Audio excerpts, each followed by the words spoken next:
Hello, everybody. Welcome to another edition of Inside Guns with your host, me, the Yankee Marshal. Today I want to talk about something that has been gaining a lot of steam on the left now regarding gun rights. I want to talk about the idea that the left has decided that people who are 18, 19, 20 are not mature enough to handle long guns, and especially not handguns that they buy private sale. Because I know a lot of people think, well, you got to be 21 to buy a gun. Well, you got to be 21 to buy a handgun. And you got to be 21 to buy one from an FFL. If you're 18, you can buy a long gun from an FFL.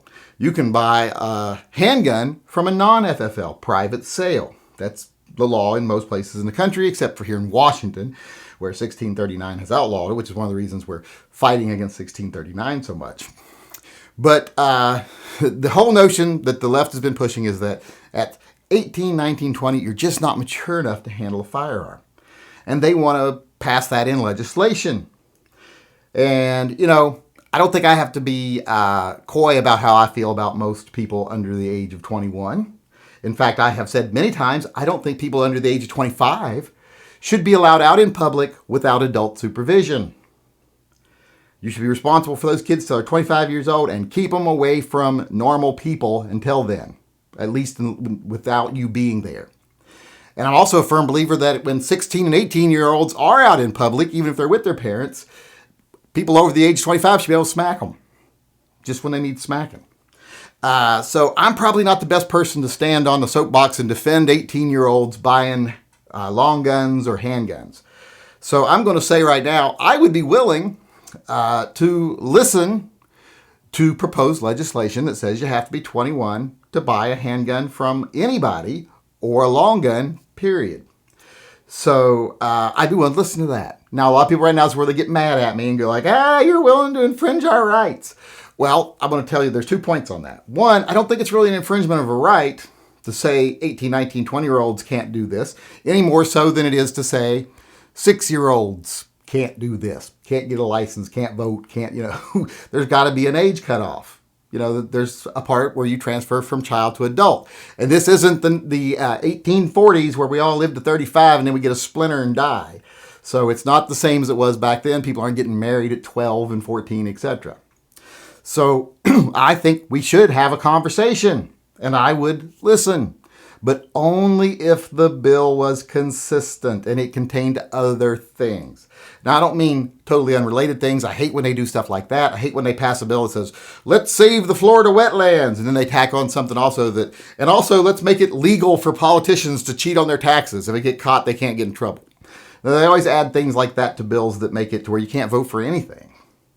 But this, I don't want it to have unrelated things. I just want it to be consistent. If you're going to say people have to be 21 years old to be mature enough to own a long gun, a hunting rifle, or buy a handgun, well, then you have to be consistent across the board of, are they mature enough to do other dangerous things?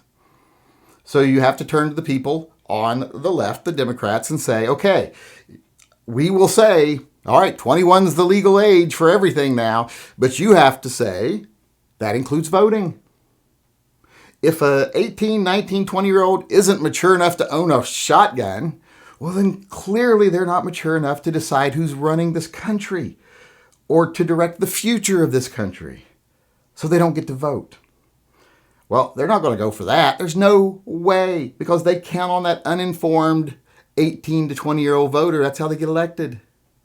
Just like the right, the Republicans count on that uninformed 65 to dead voter to get elected. That's their big voting blocks. The Democrats aren't going to give up one of their biggest voting blocks. Because, suddenly they're mature enough when it comes to voting. Oh, they can't handle a rifle, but they can decide who's leading our country.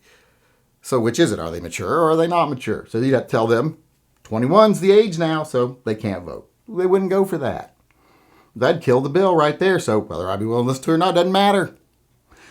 Same thing with the right, though, also.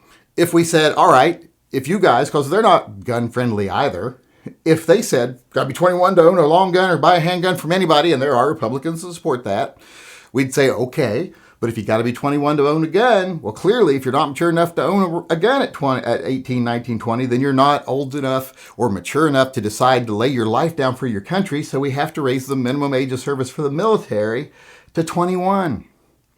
They would not go for that. Period. The industrial military complex requires that cannon fodder. Those 18 to 20-year-olds, their blood is the oil that greases the wheels or oils the wheels of the big machine that protects our big business interests overseas, etc. So no, they wouldn't go for that. But they have to. If I was going to support, I bet if you're going to say 21's that magic age, well then surely that 18-year-old, if he can't even have a rifle and go hunting, or a handgun and defend his family, if he has a family at 18, 19, 20 years old, well then clearly he isn't mature enough to make the decision to lay down his life. So you can't have him. No way would they go for that. Also, driving cars. 16-year-olds behind the wheel of a 2,000-ton object barreling down the road with people on the sidewalks and other people in cars around them. Does that sound like something they'd be mature enough to do? No, but neither side would go against that because they need that cheap labor force. They need those people to work those drive-thrus and those franchises and those fast food places just to, so they can have living wage labor available. So they got to let them be able to drive to get to work because that justifies it. But how can you say a 19-year-old isn't mature enough to have a shotgun, but he's mature enough to operate, like I said, a 2-ton killing machine out on the public highways and the public streets? If you add up how many people die every year because of 18, 19, and 20-year-olds with firearms compared to how many people die because of 16, 17, 18, 19, 20-year-olds behind the wheel of a car, this number over here about firearms death would be dwarfed. So it isn't about life. It isn't about the sanctity of life. It's about their political ideologies. They just don't think you're able to own a gun at that age because they don't want you to own a gun, period. And they're hoping that they can prevent you from ever owning one. And increasing the age is just another step towards doing that. It's funny how neither the right nor the left has a problem with the maturity of 16, 17, 18, 19, 20-year-olds when it's things they need, or things they want, or that fit their political ideology. 18-year-old go overseas, dies for his country. Yeah, he's old enough to make that decision. He's a man. But he can't own a gun. So stupid. 18-year-old, old enough to vote and decide who runs this country and the direction this country takes and that affects so many lives in this country. Yeah, of course they're old enough. That's an adult. They can make that decision. We need them making that decision. Some of you say we need them making it at 16. But no, they can't go hunting with a shotgun or anything like that because they can't be trusted to handle it. That's crap. It's bullshit. Even though I don't trust 18 to 20-year-olds myself, I still understand you have to be consistent and you have to be fair. And if you're going to require them to die for their country, we even make them sign up for a draft in case we need them to die for their country. If you're going to give them a license to drive a car and say that that's safe, if you're going to do all these things that we allow 18, 20-year-olds to do, vote, etc., well, then you have to admit that they're mature enough to own a firearm. Now, some of them won't be. Some 40-year-olds aren't mature enough to vote, aren't mature enough to drive a car, aren't mature enough to own a firearm. That's where society comes into play, not the government. If my 40-year-old brother is a complete douchebag, an asshole, well, then I can encourage him not to do stupid things. And then he does stupid things, I punch him in the back of the head, not the government. So that's all I'm going to say. I'd be willing to listen to it as long as it was consistent. Because I'm okay with saying, okay, we got to say this is where people become an adult. But you don't get to choose, well, they become an adult here where it suits my purposes. They become an adult here when it suits my purposes. And they don't become an adult till here when it suits my purposes, like alcohol or drugs or other things. And I'm not promoting people under the age of 21 drinking alcohol or doing drugs. I don't do either one of them. And I'm way over 21. But I'm just saying, you can't be arbitrary with every single different subject. If you're going to decide that a certain age is the magic age where you start taking the chance on people, then it's got to be across the board. You don't get to decide that just because this is more politically viable for me or that's more politically viable for me, I'm going to change my opinions on when they become mature enough to do different things. I don't go for that. Be consistent. If you're going to say 18-year-olds can't own guns, then they can't vote, they can't drive, they can't die for their country. That's just the way it would have to be, as far as I'm concerned, for me to even begin to consider it. So when I say I would consider it, it means I wouldn't consider it because it'll never happen. It isn't going to happen, period. They're never going to be consistent because they're politicians and special interest groups. So as far as how I feel about people under the age of 21, I think I'm very clear about that. Don't want to see you, don't want to be around you, don't even know you're there till you're older. But as far as the government being able to arbitrarily decide different ages for different things, nope. Pick an age, and that age is for everything. So if you want them to be able to vote at 18, register for military service at 18, well, then they need to be able to drink at 18. They need to be able to own firearms at 18. They're an adult at 18. You don't get to decide they're adults for some things and not for others, because that's not fair, and that I would never support. All right, everybody, with that being said, let's move on to my favorite part of the show. As I say every day, gun talk. And today I want to do a little product announcement here, just in case some people aren't aware. But if you have been paying attention, you know SIG has been producing all steel versions of the P320 for a while now. It's called the AXG. It has been in a carry size gun. It first started off with the Scorpion, which is the baby shit brown model. And then, of course, after I bought that, they introduced a much nicer looking one, the Classic, with a more traditional finish with rosewood grips, etc. That looks really nice. Well, now they're offering a full size called the AXG Pro. So you can get a full size gun with the all metal construction, stainless steel slide, stainless steel frame. So for those of you out there that don't consider smaller guns for anything, you've got an option now with the P320, the AXG Pro. This would be interesting, I'm sure, to a lot of people who do competition shooting, etc., for the the full size, the weight. And it's going to be a fairly decent price. It's not like $8,000 like some of these high-end guns are. But it's not a high-end gun. I'm not in any way saying it's one of those types of guns. I'm just saying it's a gun for maybe beginners who want to get into that type of thing. Now, one thing I am going to say is I don't think this is that big of an announcement, because I think already you've been able to go in and customize your own full-size one. Because all you do is put a full-size slide on the carry-size frame. And I think this is still just using the carry size frame. I don't think they've changed the AXG frame at all. I just think they just put a full-size slide on it, something you could do already. But I guess now you can just buy it already like that, and you don't have to go in and build it yourself. Maybe it's cheaper this way. I don't know. I would prefer to use their little build system where you go in and you just take your FCU, your fire control unit, you buy one of those, and then you buy the frame, the AXG frame you want to put on it, and then you buy the slide you want to put on it, and the sights you want on it, and all this other stuff. That's the way I would have went. And you've been able to do that for a while now. So I don't really know if this is that big of an announcement, but I just wanted to make it known to people that it is available.